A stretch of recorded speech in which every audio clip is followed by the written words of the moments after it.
Hello and welcome to another installment of Comparative Reasoning. I'm your host, Cedric Kennedy. And you know what? I was looking at this. I made the title. I did all this other stuff. And I'm like, what am I going to say? Because I already said it on my Discord. And up there's a guy.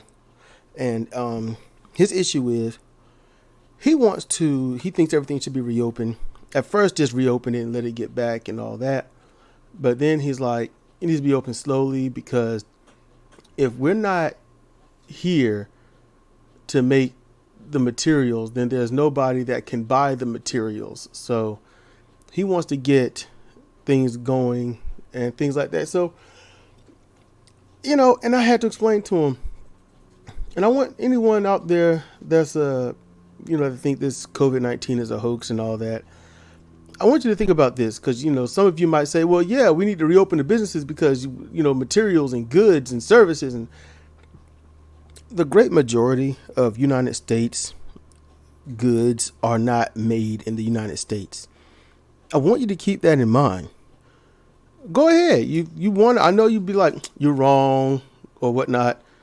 Anything you buy, I want you to go see where it's made. Look at it. You don't have to do some Ecosia search. You don't have to do a Google search. You don't have to do a DuckDuckGo search. You don't have to do any of that. Look at the packaging. It's most likely going to say made in China, made in Mexico, made in Vietnam. That's what it's going to say. It might say, made in India. It's not going to be made here. It's rare. It's hard to find things made here. I at one point had paper clips. One was made in China, the other was made in the USA. Same packaging, same look. Both had the American flag on it. And I was like, okay, so we do make something here. And guess what? They were the same price. So listen. People out there that keep advocating that COVID-19 is a hoax or it's just a flu. And when you say it's just a flu, you're saying it's simply this, it's nothing more. It's simplistically a flu with a different name.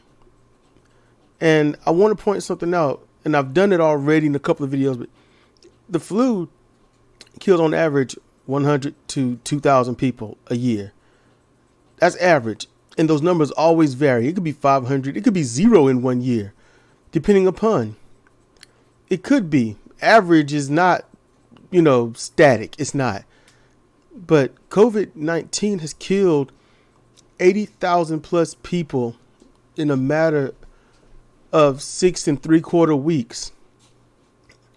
That's 80,000 people. And there's all these, comparisons that it's a 9/11 a day, 3,000 people dying a day. It's more than the Vietnam War. It's, yeah, you can say that. That means nothing. Nobody cares. They don't give a shit. They weren't there for Vietnam. They weren't there for World War I or World War II. They weren't there. They didn't even care about most of these young people that are 18, 20, even 25, even roughly 30. They don't even care about the World Trade Centers being attacked under Bush's watch when he was told ahead of time what was going to happen. So, and I'm not going to leave it blank. No, he didn't know exactly what was going to happen, but he was told there was an attack, and he did nothing. And then when it happened, and he was told that it did happen, he looked up from that book almost like his dad just came home, and he's going to find the mistress in his bedroom that shouldn't have been there in the first place because his dad told him not to have anybody in the house. You got that look, that cult look, it tells too much. So, moving on. You talk about this stuff. What needs to be spoken of is not comparing it to a war, comparing it to anything like that. No, compare it to now. Compare it to today. Compare it to tomorrow. Because tomorrow there'll be more people dead and that many more infected. Compare it to losing a loved one, losing a loved one, I ain't talking about a loved one, someone you know. I mean, someone that you actually cared about. Your mom, your dad, your aunt, your best friend, that best friend that you hadn't had in contact with in a long time, but you had nothing but fond memories of. You know, that person that you hung around with, but never got a chance to know, but it was always fun. And now they're gone. And you feel a way about that. But also think about the ones that you lose. It could be a dog. It could be a cat. That's a someone, not a something. Because when you care, you love, you have conversations, that's your buddy, your companion or whatnot. They're elevated more than just a damn pet. And it's painful. Every time. It's painful. It's heart-wrenching. It's downright agonizing. And so when you go out there and you keep saying that it's a hoax, when you keep saying that it's just a flu, when you cite it like that and you go out and spread it, you know, contract it, spread it, you can be asymptomatic. And you can say, I don't have it, so I'm not spreading it. The truth is, you're encouraging it to be spread. That's just it. It's an unintended consequence.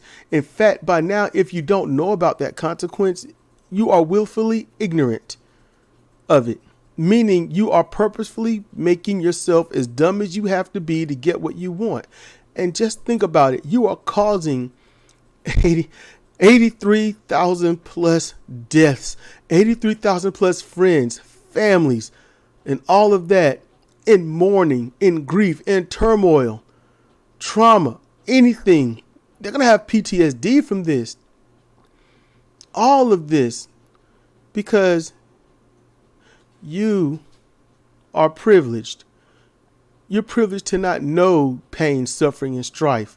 You obviously didn't grow up in a very bad place, a very bad home, or bad enough place or home. It must have been real nice. Or maybe it was bad. But either way, you don't have empathy. You just don't. None.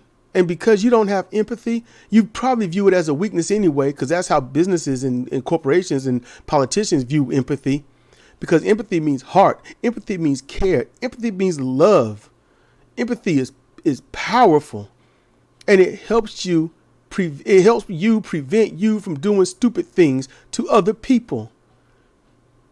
That's part of where morality comes from, having empathy. You know hurting somebody is not the best thing because you wouldn't want to be hurt. But instead you spread this so long as you can get your hair cut because you want to go for a walk because you just don't want to be inside. And some just because.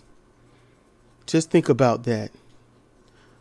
You and your first world problems are more important than the death of 83,000 people.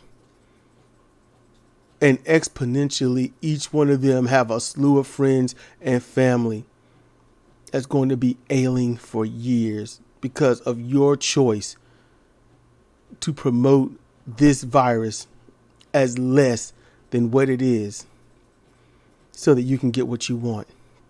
And it's nothing. It's nothing. People don't take it serious.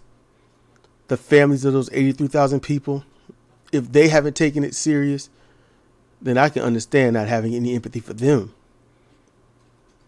But I'll say this, when it comes around to you and it's happening and you get sick or you see someone that's getting sick, remember your choice.